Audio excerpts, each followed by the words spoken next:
Hey everyone, and welcome back. Today we are taking a deep dive into something pretty fascinating. Mhm. Um, Oh, yeah. it's Spinoza's Ethics, Oh, okay. specifically part 3, where he just breaks down human emotions Interesting. in a way that you might not expect. And Mhm. we've got excerpts from the text right here. Okay, cool. And trust me, it is way more exciting than it might sound at first.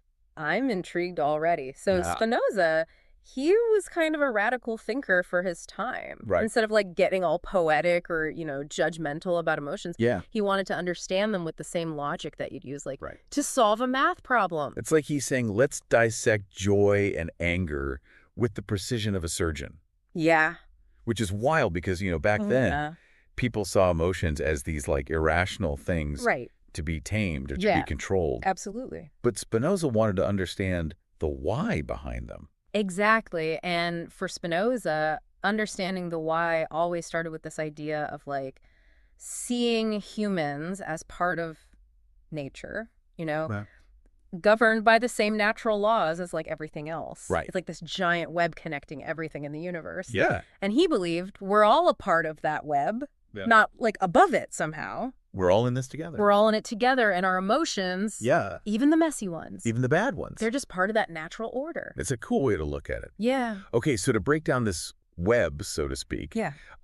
Spinoza gets really, really specific with his language. Right. He actually gives us like formal definitions Yeah. for things like adequate cause Mhm. and inadequate cause. Okay, so an adequate cause is something where you fully understand Mm. the connection between like the cause and its effect. Oh, okay. So like say you choose to watch a comedy movie because you want to laugh. Yeah, You get why you're doing it. makes sense. That's an adequate cause. So inadequate cause is the opposite, like when you suddenly feel sad and have no idea why. Yeah, exactly. Yeah, You only partially understand why you're feeling that way. right. And so it can feel confusing or even like the emotion is controlling you. It's like it's coming out of nowhere. Totally. Yeah. And this actually leads to his ideas of action and passion. Okay, I'm intrigued. Break those down for me. All right, so action is when you are the adequate cause of something. Okay. You're in the driver's seat, Okay. like deciding to go for a run because you want to get some exercise. Yeah. But passion is when something else is kind of pulling the strings Mm-hmm. and you're more passive, like that sudden wave of sadness we talked about. So it's all about how much control we really have over our emotions. Yeah. I'm starting to see how this ties back into his idea of humans being part of nature. Right. Like we're always being influenced by things both inside and outside of ourselves. Exactly. And this leads to like one of Spinoza's most mind-blowing claims. Okay, lay it on me. Body cannot determine mind to think. Hmm. Neither can mind determine body to motion. Wait, hold up. Isn't that like the opposite of how we usually think about it? It is. Don't we use our minds to control our bodies all the time? We think we do. We think we do. But Spinoza believed that the mind and body Uh, are like two sides of the same coin. okay. They influence each other, Right. but not in a simple cause and effect way. So it's not like the mind is the puppet master and the body is the marionette. No, not at all. Okay. It's more like they're dancing together. Hmm. What happens in the mind reflects what's happening in the body and vice versa. Okay. That makes more sense. Yeah. Now, there's another one of Spinoza's propositions that I found really thought-provoking. Okay. He says, Uh-huh. the mind shrinks from conceiving those things, Hmm. which diminish or constrain the power of itself and of the body. Oh, wow. So basically, he's saying our minds naturally gravitate towards what empowers us. Yeah, this actually aligns with a lot of modern psychology. Yeah, particularly the idea of like approach and avoidance behaviors. Okay. Our minds, and by extension, our bodies, Yeah, are wired to seek out what feels good and beneficial makes sense. and to avoid what feels harmful. So we're naturally drawn to things that make us feel capable and in control, Yeah, like making a tough decision or achieving a challenging goal. exactly. Those feel good. And this ties directly into Spinoza's definitions of pleasure and pain. Like, He sees them as transitions to greater or lesser perfection. Our minds instinctively seek greater perfection, even if we're not consciously aware of it. So it's like our internal compass is always pointing us towards growth and fulfillment, Right. even if the path there isn't always clear. Even if it's kind of bumpy. Yeah. Okay, now speaking of pleasure and pain, this brings us to Spinoza's definitions of love and hate, Okay. which I have to admit threw me for a loop at first. Yeah. He says, love is nothing else but pleasure, accompanied by the idea of an external cause. Okay. And hate is the same, but with pain instead of pleasure. Interesting. Isn't that kind of reducing love to just a good feeling? Well, you're absolutely right. Spinoza isn't saying that love is just pleasure, Okay. but rather that pleasure is like a fundamental component of it. And the Okay. external cause is key Yeah. because it connects that feeling to something or someone specific in the world. Gives it context. Exactly. Gives it that context. So if I'm understanding this right, Spinoza would say that if you love something, you naturally want to keep it close, Uh-huh. to preserve it because it brings you this sense of pleasure and fulfillment. Exactly. And if you hate something, Yeah. you want to get rid of it because it's associated with pain or a decrease in your sense of well-being. Right. It's all about this drive to enhance our being, to move towards what feels good and away from what feels bad. But it's not always a conscious choice, right? It's Yeah. often more instinctual, happening beneath the surface of our awareness. Absolutely. And here's where things get even more fascinating. Spinoza argues that our emotions can be heavily influenced by resemblance. Okay. Like we can start to love something just because it reminds us of something else we already love.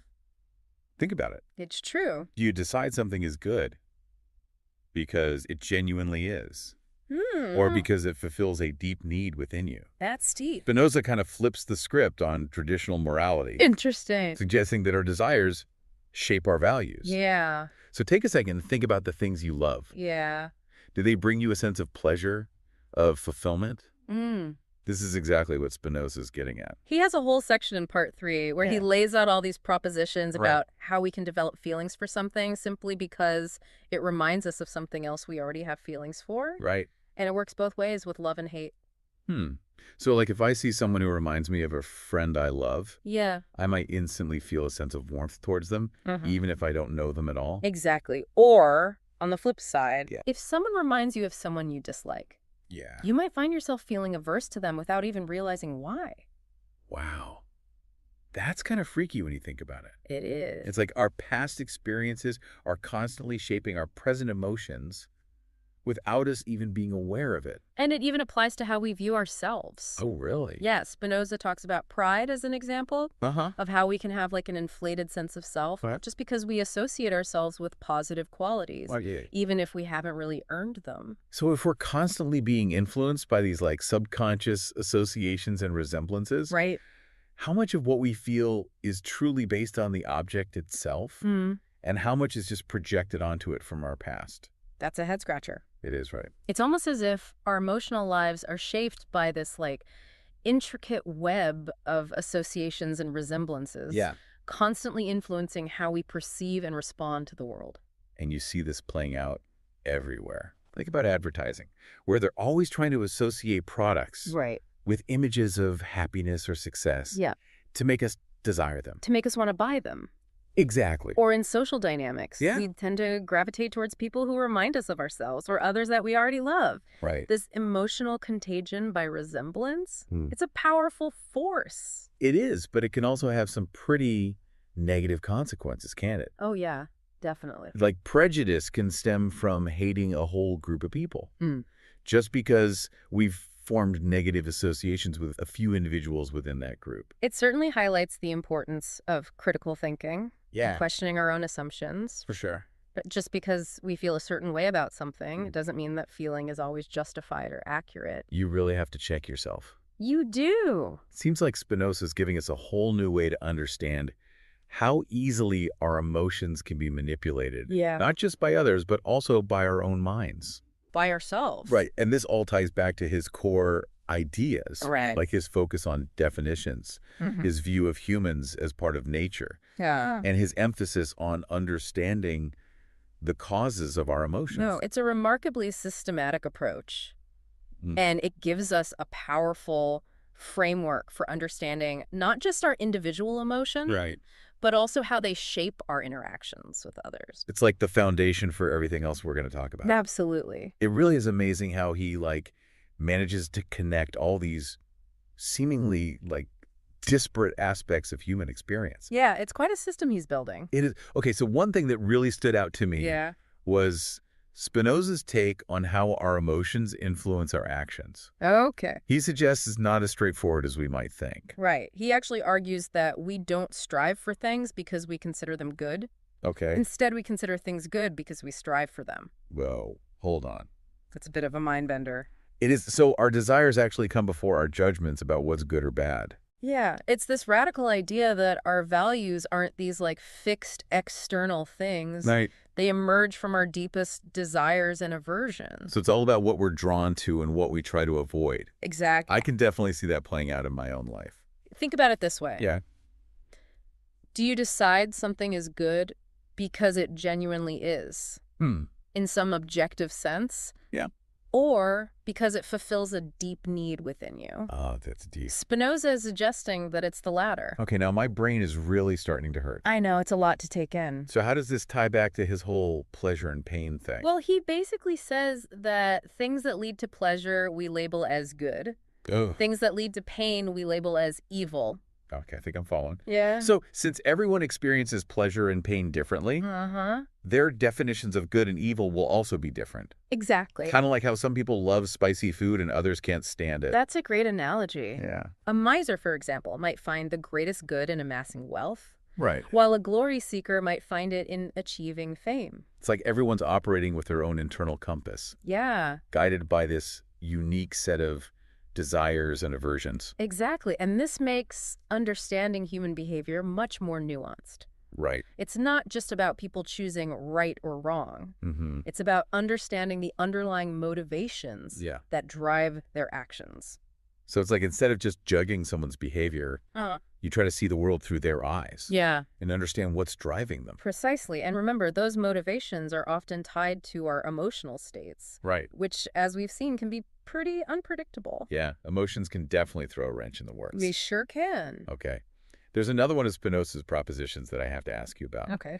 He says that if someone starts to hate an object they used to love, so that the love is totally gone, Okay. they will regard it with more hatred than if they'd never loved it at all. That's interesting. That seems kind of extreme, doesn't it, Ed? It does sound intense, right? Yeah. But it actually makes sense when you consider everything we've been talking about. Okay. Love, according to Spinoza, involves this intense desire to preserve the object of our affection. So when that love turns to hate, all that energy gets channeled in the opposite direction. It's almost like the pendulum swings from one extreme to the other. Yeah. The higher the initial swing towards love, Right. the harder the fall into hatred. Precisely. And this principle applies not just to romantic love, but to anything we feel strongly about. Okay. A friendship. Yeah. A political ideal. Right. Even a favorite band. Wow. I'm starting to see how this could play out in so many different areas of life. Yeah, it's a powerful principle. But if our emotions are so prone to these dramatic reversals, how can we ever find any kind of stability or lasting happiness? That's the million-dollar question, isn't it? It is. And Spinoza does offer a path towards this kind of emotional mastery. Right. He believed that true freedom and happiness come from understanding and mastering our emotions, Okay. not from being ruled by them. Now, how do we do that? How do we stop being puppets to our own passions, right? Yeah, exactly. Well, Spinoza was a big believer in the power of reason and understanding. He felt that the more we understand the true causes of our emotions, the less we'll be at their mercy. So it's about shining a light on those inadequate ideas. Yeah. Those beliefs and assumptions that are based on incomplete understanding. Exactly. He saw those inadequate ideas as the root of our passions and therefore our suffering. Okay, so this is starting to click for me. Good. So if we can cultivate more adequate ideas, a clear understanding of ourselves and the world, we can move from a state of passion to a state of action. Yes. We become more in control of our lives, less driven by external forces or our own fluctuating feelings. You're getting it, and this is where Spinoza's idea of strength of character comes in. Okay. He actually breaks this down into two main components, right? He does. Courage and high-mindedness. Yeah. I'm really curious to hear more about those. All right, let's start with courage. Okay. For Spinoza, courage isn't about being fearless or reckless. It's about having the desire to preserve our own being in accordance with reason. So it's about acting in our own best interest, but not in a selfish way. Exactly. It's about aligning our actions with our understanding of what's truly good and beneficial. Right. It's about making choices from a place of clarity and wisdom, not just reacting impulsively to our emotions. So it's like pausing before you react. Yeah. Taking a breath and asking yourself, What's the most rational and beneficial course of action here? Yes, and high-mindedness. Okay. The other component of strength of character is all about our connection to others. Okay. Spinoza defines it as the desire to aid others and unite them to ourselves in friendship. So it's about recognizing our interconnectedness and acting in ways that benefit both ourselves and those around us. Precisely, it's about cultivating compassion, understanding, and genuine connection with others. This is beautiful. It is. It seems like Spinoza is outlining a path towards a more fulfilling life. Yeah. One where we're not constantly battling our emotions, but rather guiding ourselves with reason and compassion. That's the heart of it, really. He believed that by cultivating these qualities, courage, high-mindedness, and understanding, we can break free from the tyranny of our passions and live more meaningful and fulfilling lives. Now, I want to shift gears a bit. Okay. And talk about how our emotions play out in our relationships with others. Right. Spinoza has some really interesting things to say about how we tend to project our own feelings onto those around us. Yes. For example, he argues that if we imagine someone we love is feeling joy, we ourselves will feel joy. Okay. And the same goes for pain. If we think someone we love is suffering, we'll feel pain too. It's like our emotions are contagious. It is kind of like that. No wonder relationships can be so intense. Right. We're basically absorbing each other's feelings all the time. It's like an emotional echo chamber. Right, and this emotional contagion is amplified by the fact that we naturally want others to share our feelings. Right. We try to make those we love what we love, and those we hate what we hate. Which can lead to all sorts of problems, right? Again. I mean, think about how often conflicts arise from trying to force our own views or preferences on others. Oh, yeah, all the time. It's like we're all walking around trying to remake everyone in our own image. It's a recipe for disharmony. It is. And Spinoza recognized this. He even had a proposition about how this desire for shared feelings can lead to ambition. Really? Where we seek the approval of others. Right. Often at the expense of ourselves or others. So he's acknowledging the potential downsides of this natural tendency to want our emotional world reflected back to us by those around us. Yes. And on the flip side, he also highlights the power of reciprocation. How so? Well, he argues that hatred is increased by being reciprocated. But it can be destroyed by love. Okay. So while negativity can fuel more negativity, love has the power to break that cycle. That's actually really hopeful. It is. It suggests that even the most intense negative emotions can be transformed through love and understanding. Exactly, and this transformation can be profound. Yeah. Spinoza even argued that hatred that's completely vanquished by love passes into love. Wow. And that this new love is thereupon greater than if hatred had not preceded it. That's incredible. It is. So experiencing the full spectrum of emotions, even the negative ones, can actually deepen our capacity for love and connection. It's like going through a fire and coming out stronger on the other side. That's a great way to put it. And this makes me think about Spinoza's definition of pity, which he describes as pain arising from another's hurt. Right. It seems like pity, while painful, can actually be a gateway to compassion and connection. It's like when you see someone suffering. Yeah. Especially someone you see as similar to yourself.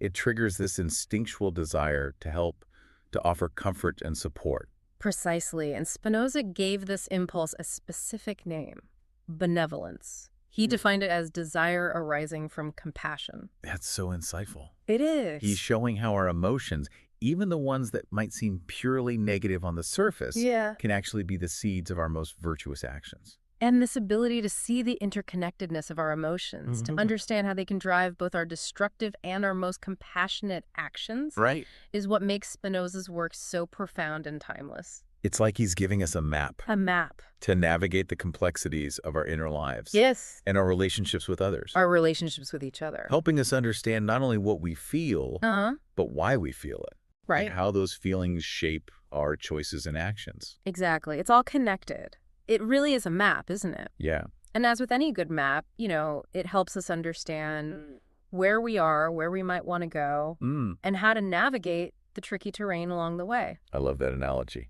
Okay, so speaking of tricky terrain, yeah, there's another aspect of Spinoza's work that I found both challenging and kind of liberating. Okay.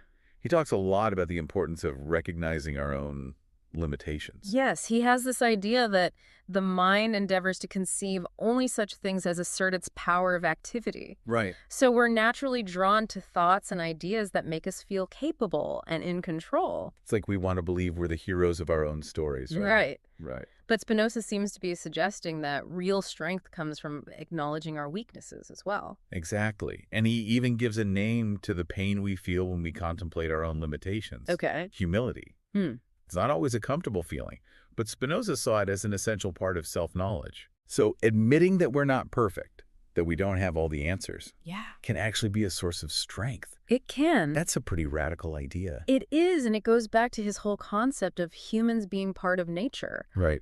We're not these all-powerful beings who can bend the universe to our will. Right. We're subject to the same laws and limitations as everything else. We are. And embracing that reality, accepting our own imperfections, can be a source of both wisdom and freedom. It's like that saying, the only way out is through. Right. Sometimes the bravest thing we can do is acknowledge our own vulnerabilities. Absolutely. And this acceptance of our limitations can also make us more compassionate towards others.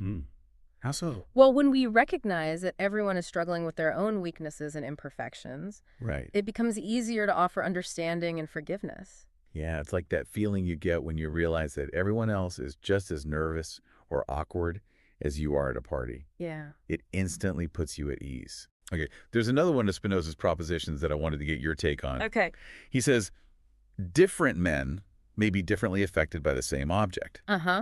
And the same man may be differently affected at different times by the same object. Right. So basically he's saying there's no objective way to determine how something will make someone feel. That's exactly right.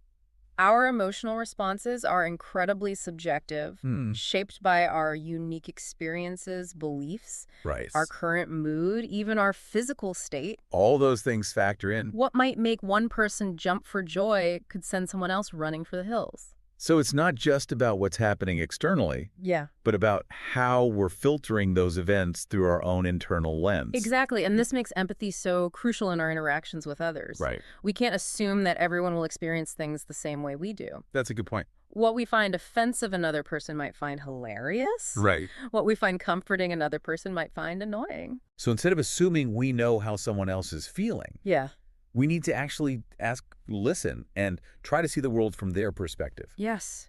It takes effort. It does. But it's the key to building genuine understanding and connection. Okay, before we wrap up, I want to touch on one more of Spinoza's ideas that I found really intriguing. Okay. He talks about good omens and bad omens. Yeah. And how they can influence our emotions and behavior. This is where we see Spinoza's awareness of how easily humans can fall prey to superstitious thinking. Right. He defined good omens as things that accidentally cause hope. Okay. And bad omens as things that accidentally cause fear. So it's not that these objects or events have any inherent power to shape our lives. Right. But rather that we project our own hopes and fears onto them. Exactly. And he points out that we're more likely to believe in things we hope for and less likely to believe in things that scare us. Makes sense. So good omens can lead to unfounded optimism, while bad omens can fuel unnecessary anxiety. It's like when you see a penny on the ground and think it's a sign of good luck. Yeah. Even though it's just a random coincidence. Or when you break a mirror and freak out about 7 years of bad luck. Precisely. And Spinoza saw these superstitions as whereby men are everywhere assailed, causing unnecessary fear and anxiety. So he's urging us to be more discerning. Yeah. To ground our beliefs in evidence and reason, rather than letting our emotions run wild. Exactly. He's reminding us that while our emotions are a powerful force, they're not always reliable guides. Right. By understanding their true causes and mechanisms, we can free ourselves from unnecessary suffering and make choices that are aligned with our values and our deepest aspirations. Wow. I have to say, Spinoza's ethics is a real mind bender, but in the best way possible. It is. It's challenged me to think differently about my own emotions, my relationships with others, and my place in the grand scheme of things. It's an incredible work that offers so much wisdom for navigating the complexities of human experience. It really does. And it leaves us with one final thought-provoking question. Okay, hit me. If, as Spinoza argues, our minds are constantly seeking greater perfection, what does perfection actually mean for each of us as individuals? That's a good question. What does a truly fulfilling and meaningful life look like? That's a question worth pondering. And on that note, we'll leave you to continue your own exploration of Spinoza's world. Yeah, keep thinking, keep exploring. We hope this deep dive has given you some new insights and perspectives to take with you. Absolutely. Until next time, Yeah. keep learning, keep growing, and keep diving deep.